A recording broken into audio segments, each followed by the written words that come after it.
ఒక్కొక్కడిలో నా ప్రభు నింపును గాక. హల్లెలూయా. నీవు బ్రతికినా సచ్చినా దేని జరగాలంటే పరిశుద్ధాత్మని మంట చేత రగలాలి. ఈ వాక్యం విన్నా కూడా నీళ్ళు చలనం లేదు అంటే పరలోక రాజ్యంలో లేవు. హల్లెలూయా. ఆత్మ లేనివాడు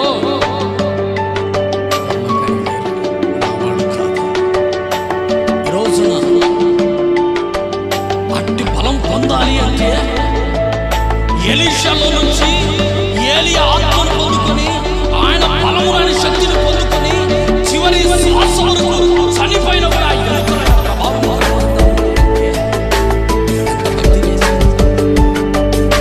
ఎంత వైరాగ్యంగా జీవించింది, ఎన్ని దేవునితో మాట్లాడాలి. ఈరోజు అటువంటి మహిమనే అందసమే గుండెలో లేకపోతే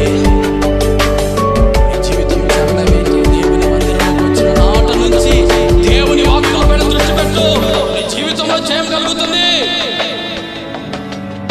జీవితంలో ఓటమి ఎదురు కాదు, ఓటమి ఎదురు కాదండి. ఈ రోజున పరిశుద్ధాత్మ దేవుడు బలపరుస్తున్న మాటలు ఏమిటంటే, ఆయన ప్రభావం కలిగిన దేవుడిని ప్రజలందరూ కొనియాడుదురు గాక. హల్లెలూయా, హల్లెలూయా. ఆ రోజున ప్రభావం పోయినని వారు బాధపడ్డారు, మనసం పోతున్న వారు ఏడుస్తున్నారు. వాక్యం నిలబడలేదే, వాక్యం నాకు అర్థం కాలేదే, చెప్పిన వాక్యం నా హృదయంలో ఎందుకు నిలబడలేదు, వాక్యానుసారంగా ఎందుకు జీవించలేదని ఒక్కరోజైనా బాధపడ్డావా?